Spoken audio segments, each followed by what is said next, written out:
ছটায় ইউরোপের মায়ের ত্যাগ করে দুনিয়া ছেড়ে চলে গিয়েছেন।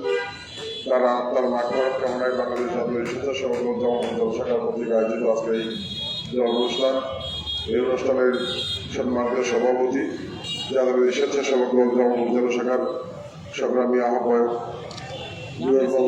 কাউসার, আমাদের মাঝে উপস্থিত বাংলাদেশ জাতীয় দল জামালপুর জেলা শাখার যুগ্ম সাধারণ সম্পাদক মোস্তাফিজুর রহমান আরমান, জামালপুর সদর উপজেলা বিএনপির সম্মানিত সভাপতি শফিউর রহমান সহ বিএনপি এবং বিভিন্ন অঙ্গ সহযোগী সংগঠনের সম্মানিত নেতৃবৃন্দ, জাতীয় স্বেচ্ছাসেবক দল জামালপুর জেলা শাখার সদস্য সচিব মঞ্জুর করিম সুমন, সহ শাখার সংগ্রামী আহ্বায়ক শাহেদ আলী, সংগ্রামী সদস্য সচিব শাখা হোসেন সহ স্বেচ্ছাসেবক দলের বিভিন্ন পর্যায়ের সম্মানিত নেতৃবৃন্দ, সম্মানিত উপস্থিতি, আসসালামু আলাইকুম।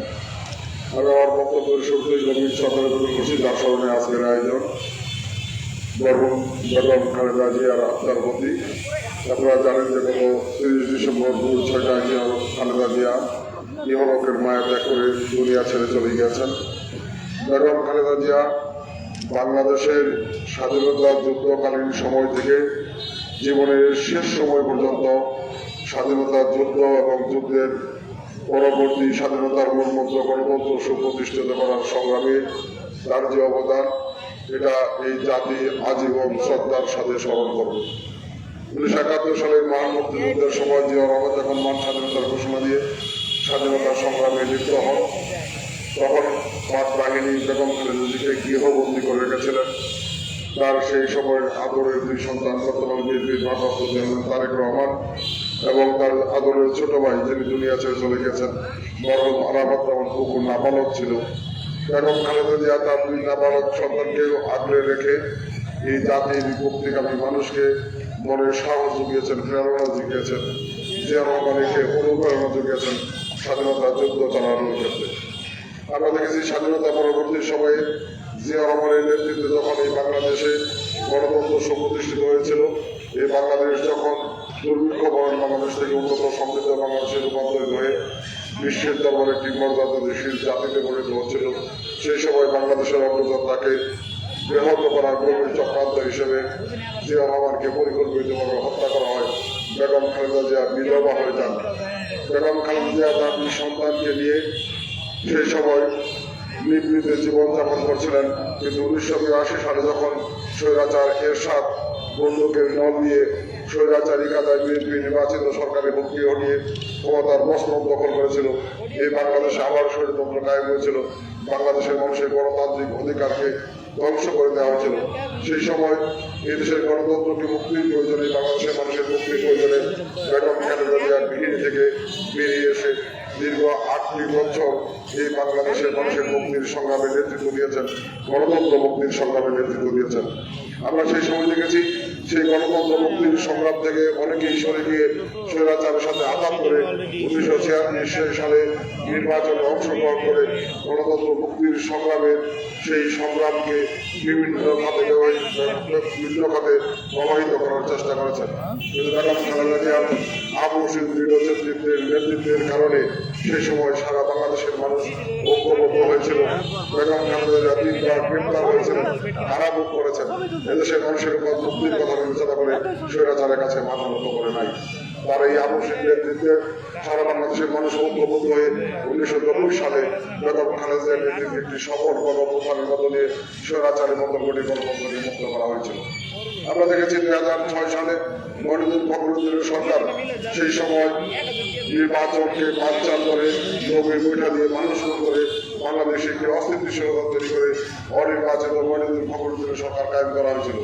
যে মনিরুল ফখরুদ্দিন সরকার ক্ষমতায় অধিষ্ঠিত হয়ে বাংলাদেশের গণতন্ত্রকে চিরতরে কবর দেওয়ার গভীর চক্রান্তের অংশ হিসেবে বেগম খালেদা জিয়াকে গ্রেপ্তার করেছিলেন। গ্রেপ্তার করা হয়েছিল তার দুই আদরের সন্তান তারেক রহমান এবং আরাফাত রহমান কুকুরকে। একই সময় গ্রেপ্তার করা হয়েছিল তৎকালীন আওয়ামী লীগের সভাপতি শেখ হাসিনাকে। আমরা দেখেছি সেই সময় -2 ফর্মুলা করা হয়েছিল।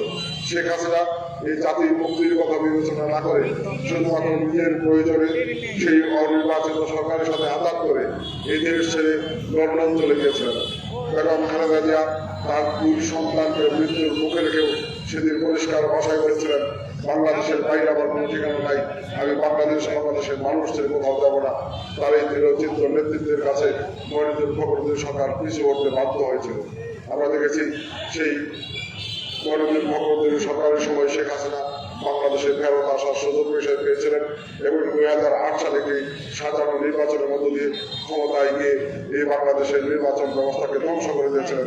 বিরোধী দলের নেতাকর্মীদের উপর চরম জুলুম নির্যাতন চালিয়েছেন, যার অংশ হিসেবে 2018 সালের জাতীয় নির্বাচনের আগে পরিকল্পিতভাবে একটি হাস্যকর সাজানো মামলা দিয়ে বেগম খালেদাকে জেল দেওয়া হয় এবং তাকে জেলখানায় ঢোকানো হয়। 2.5 বছর অধিক সময় বেগম খালেদা জিয়া জেলখানায় ছিলেন, পরবর্তী সময় গৃহবন্দী ছিলেন। এই অবস্থায় বেগম খালেদা জিয়া অসুস্থ হয়ে 6বার মৃত্যুর মুখে পতিত হয়েছেন। শেখ হাসিনা প্রতিহিংসা পরায়ণ হয়ে তাকে চিকিৎসার সুযোগটুকু পর্যন্ত দেয় নাই। বেগম খালেদা জিয়া বুঝতে সক্ষম হয়েছিলেন যদি ওনার নিজের জীবনের কথা বিবেচনা করে উনি স্বৈরাচারের সাথে আঘাত করে এদেশের মানুষের মুক্তি আসবে না, গণতন্ত্রের মুক্তি আসবে না। যে কারণে এই দেশের মানুষের মুক্তির কথা বিবেচনা করে নিজের জীবনের সর্বোচ্চ ঝুঁকি নিয়েছেন, মৃত্যুর সাথে পাঞ্জা লড়েছেন, কিন্তু অবৈধ সেই মুক্তাঘাত স্বৈরাচারী শেখ হাসিনা সরকারের কাছে মাথা নত করে নাই। তারা আবশ্যিক নেতৃত্ব সারা বাংলাদেশের মুক্তিকামী মানুষকে উজ্জীবিত করেছে, মহানকে সাহস জুগিয়েছে, ঐক্যবদ্ধ করেছে, যার কারণে আমরা 2024 সালে আমরা স্বৈরাচারের পতন ঘটাতে সক্ষম হয়েছি। আজকে স্বৈরাচার মুক্ত বাংলাদেশে যখন আমরা স্বপ্ন দেখছি আগামী ফেব্রুয়ারি মাসের 12 তারিখ যে অবাধ সুষ্ঠু নিরপেক্ষ নির্বাচন হবে, সেই নির্বাচনের মধ্য দিয়ে জনগণের ভোটে নির্বাচিত সরকার প্রতিষ্ঠা হবে, যেই সরকার জনগণের কল্যাণে কাজ করবে, যেই সরকারের নেতৃত্বে বাংলাদেশ আগামী দিনে জনগণের কল্যাণ করে একটি রাষ্ট্রে পরিণত হবে। ঠিক সেই সময়ে আমাদের প্রিয় নেত্রী অবসরবাদ নেত্রী বেগম খালেদা জিয়া আমাদের ছেড়ে দুনিয়া ছেড়ে চলে গিয়েছেন। আমি আবারও তার আত্মার মাগফিরাত কামনা করছি, তার আত্মার প্রতি শ্রদ্ধা নিবেদন করছি, তার পরিবারের প্রতি সমন্বয় জ্ঞাপন করছি, সেই সাথে বিনয়ের সাথে আহ্বান করছি বেগম খালেদা জিয়া যে স্বপ্ন নিয়ে জীবনের সংগ্রাম করেছেন, দীর্ঘ জীবন স্বৈরাচার পতনের সংগ্রাম করেছেন, গণতন্ত্রের সুপ্রতিষ্ঠিত স্বপ্ন নিয়ে এই বাংলাদেশের উন্নত সমৃদ্ধ বাংলাদেশে রূপান্তর করার স্বপ্ন নিয়ে সেই স্বপ্নের বাস্তবায়ন ঘটাতে হলে আগামী দিনে আগামী জাতীয় নির্বাচনে আমাদের প্রিয় প্রতীক ধানের শেষকে আমাদেরকে বিজয়ী করতে হবে। সেই লক্ষ্যে সকল নেতাকর্মীদেরকে ঐক্যবদ্ধভাবে কাজ করতে হবে। আমি সেই আহ্বান জানাচ্ছি, সেই সাথে আল্লাহর কাছে শুকরিয়া করি যে আজকে মহান স্বাধীনতার ঘোষক সেই মহান বীর মুক্তিযোদ্ধা শহীদ বিরুদ্ধ দুনিয়া ছেড়ে চলে গেছেন আমাদের প্রিয় আমি সম্মানিত নেত্রী আবশ্যিক নেত্রী মানবতা ডেমোক্রেসি বেগম খালেদা জিয়া দুনিয়া ছেড়ে চলে গেছেন, কিন্তু তাদের যোগ্য সন্তান জনাব তারেক রহমান আজকে আমাদের মাঝে আছে। আমরা বিশ্বাস করি শহীদ জিয়া রহমান বেগম খালেদা জিয়ার সেই আদর্শিক পথ অনুসরণ করে তারেক রহমানের নেতৃত্বে আগামী দিনে বিএনপি এগিয়ে যাবে এবং বিএনপির নেতৃত্বে বাংলাদেশ এগিয়ে যাবে। সেই প্রত্যাশা ব্যক্ত করে আবারও বেগম খালেদা জিয়ার আত্মার প্রতি মাগফিরাত কামনা করে আমরা সবাই দোয়া করবো মহান আল্লাহর কাছে, আল্লাহ পাক যেন ওনাকে জীবনের ভুল ত্রুটি ক্ষমা করে বেহেশত নসিব করে, ওনার পরিবারকে হেফাজত করে, ওনার প্রিয় দল বিএনপিকে হেফাজত করে, ওনার প্রিয় দেশ আমাদের প্রিয় দেশ বাংলাদেশকে হেফাজত করে এই কামনা করে স্বেচ্ছাসেবক দলের আজকের আয়োজনের জন্য জেলা বিএনপির পক্ষ থেকে, বিএনপির জাতীয় নির্বাহী কমিটির পক্ষ থেকে সংগ্রামী শুভেচ্ছা এবং কৃতজ্ঞতা জানিয়ে আমার বক্তব্য শেষ করছি। সবাই ভালো থাকবে।